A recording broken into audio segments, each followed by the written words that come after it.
there are real people that you're going to be helping, and there are going to be real people helping you in exchange.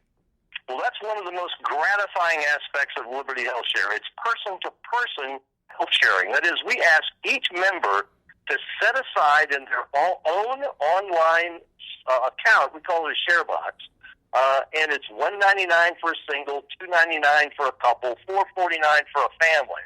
You set that aside each month, and it is matched to another member who has medical expenses. And we ask a sufficient number of singles, couples, and families to send their share amount to that person and their expense. It lands in the receiving member's share box. Their providers are paid directly out of that. Whenever that share amount goes to that receiving member, you can send a message of cheer or encouragement or prayer, whatever the case may be.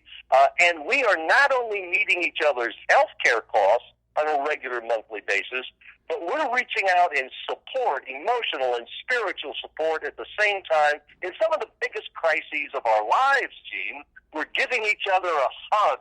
So like a true social community, we're associating with each other and providing that kind of personal support. And that's what people need in that time, Dale. And I'm glad that, to be a part of this movement.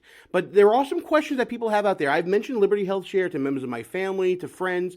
The one question I keep getting over and over again is, will my doctor accept it? And it seems like because it's new and because it's not the traditional model, that there's always this trepidation of, well, will it be on the healthcare provider's end accepted, and they'll be able to still keep their doctors and things like that?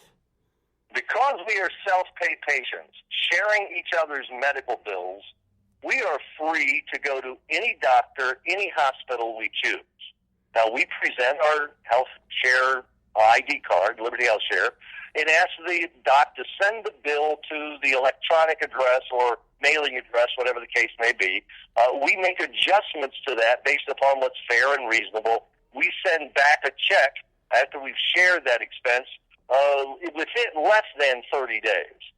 97% of all doctors and hospitals accept our members' cards for two reasons. One, because what we send back to them in terms of member payments is fair, it's reasonable, and it's prompt. Secondly, it avoids all of the mishmash, all of the bureaucratic process that docs and hospitals have to go through to try to get paid, because it's person-to-person cost sharing, and it reestablishes, because we're self-pay patients, it reestablishes the patient-doctor relationship. That's what docs want. They simply want to practice medicine and not be intruded upon by government bureaucracy. We've eliminated that. And so the final 3%, if they don't like what we send back to them, we fee negotiate it, resolve it, and move on. And so we have 100% of our members taken care of, but 97% simply accept it and move on. And that's an amazing rate. Insurance administration and medical billing is its own multi-billion-dollar industry in and of itself. And, it's so gratifying to hear that there is a way in this day and age where you don't have to farm your brain out to other people, and you're actually taking control of your own life. And that's what freedom's all about. That's what I love about this, Dale. Now, tell everybody, if you, of course, how they can sign up. By the way, full disclosure, everybody, 2016, I'm signing up. So, follow my lead. I'm signing up as a single person in 2016, and I'll be able to tell you about my experiences with Liberty Health Share as the months and years go on. But tell everybody how they can do what I'm doing, Dale. They can get a free estimate right online, right? Exactly. Go to joinlhs.com, LHS for Liberty Health Share, joinlhs.com. Simply give us your name, a phone number, and your email address. We will electronically send back to you what we call our decision guide. It's a free information packet that just walks people through the entire process and context of healthcare sharing. We want them to know as much information as they can. The phone number is there. They can call one of our trusted advisors. It is a mind shift. It's a paradigm shift from the entitlement mentality of insurance. We've abandoned that to taking responsibility for our care and sharing it in community with one another. So it's a whole new approach to meeting healthcare costs. Review that material, get all your questions answered to make sure it's for you. JoinLHS.com. JoinLHS.com. All right, I'm going to be doing that, like I said, in the next month, in the new year. It's one of my resolutions to do. I'll be going to LHS.com, and I'll be signing up. And, actually, I still have the application that you gave me back in September that I'm going to fill out, Dale. That's how I'm going to do it. Before I let you go, and I know you hate getting political, because I know that this is more about the message and the mission than anything else. But do you feel that this election coming up is going to have a major impact on healthcare as we know it as we move into 2016? I think everybody is scared to see about Obamacare being repealed, whether it's going to grow. It seems like there's an uncertainty out there. How do you feel about that being in the industry? It's going to be a tide changer, without a doubt. Either we invest in America and improve opportunity for freedom of choice and freedom of opportunity, or we tamp down individual freedom in the face of more bureaucracy, more government takeover, more top-down solutions, and elitist thinking. That's the choice America has. And the pathway we go, based upon who we choose as our elected leaders, will decide whether we enhance freedom and choice and opportunity, or go through additional bureaucracy and, frankly, oppression of personal opportunity and choices. That's the choice laid before us as Americans, and I pray to God that freedom-loving people everywhere stand up and enforce their conviction by voting at the voting booth for those that will provide freedom of opportunity and choice, not the reverse.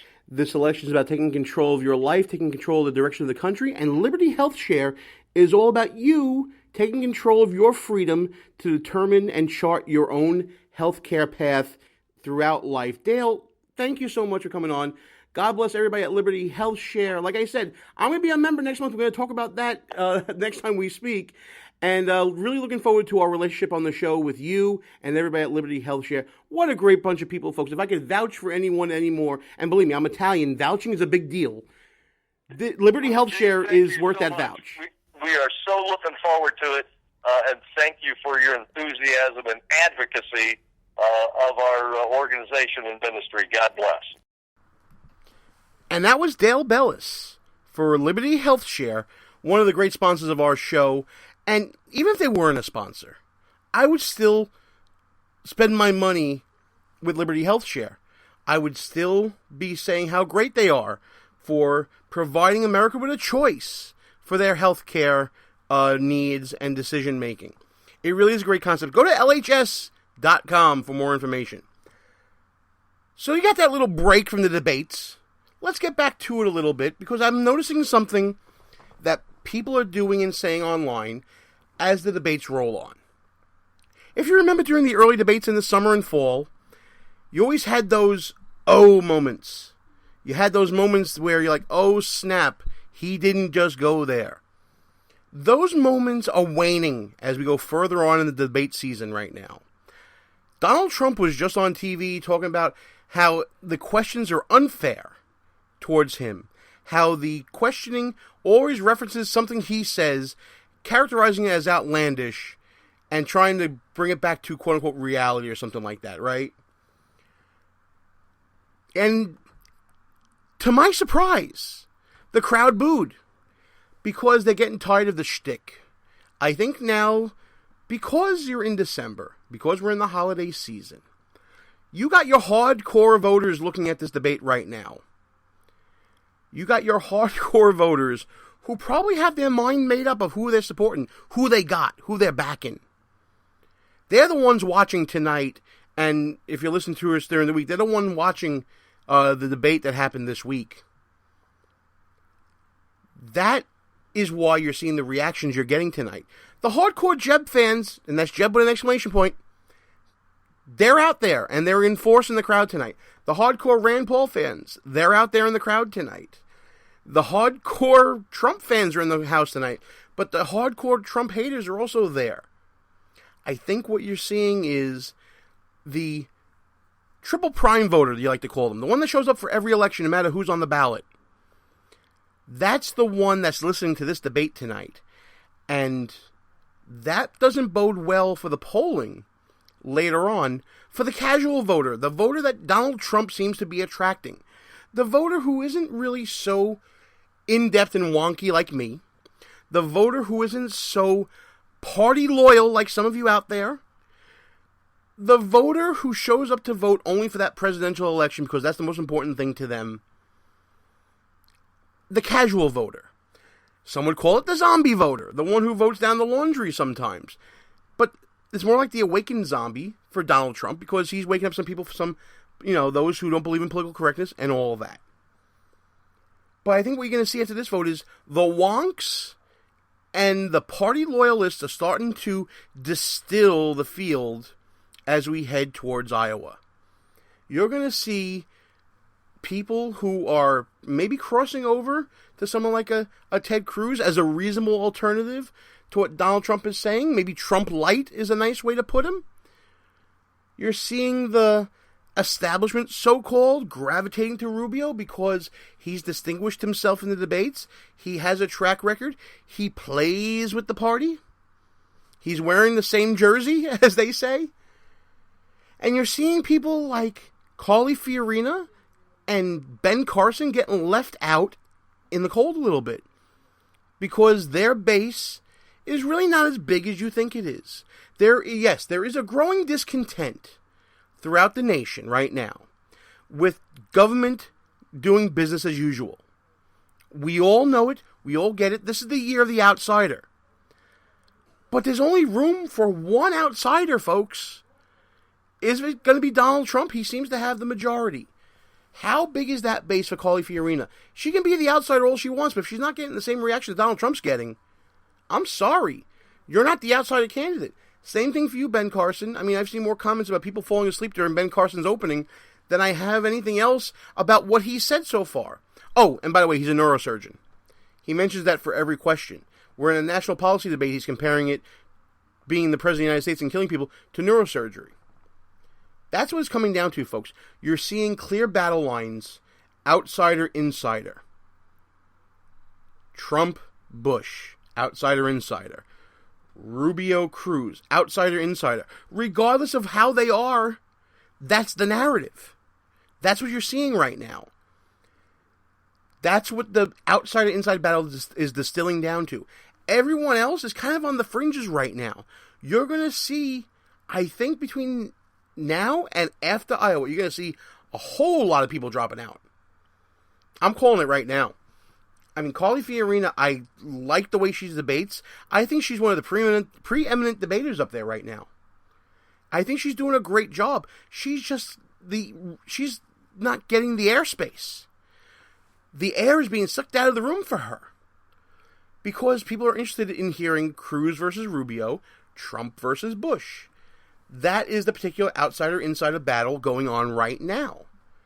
It's very interesting to see the way these battle lines are being drawn. As the debate shifts now to immigration, I think you may see Marco Rubio, some weak points coming out of him, because now you get a Ted Cruz, or anyone else for that matter, connecting him to Chuck Schumer. Connecting him, then by reference, to Hillary Clinton. Every comment I've seen about Ted Cruz tonight, during the debate, as we're taping this show during the GOP debate on CNN, we're seeing Ted Cruz come to the fore.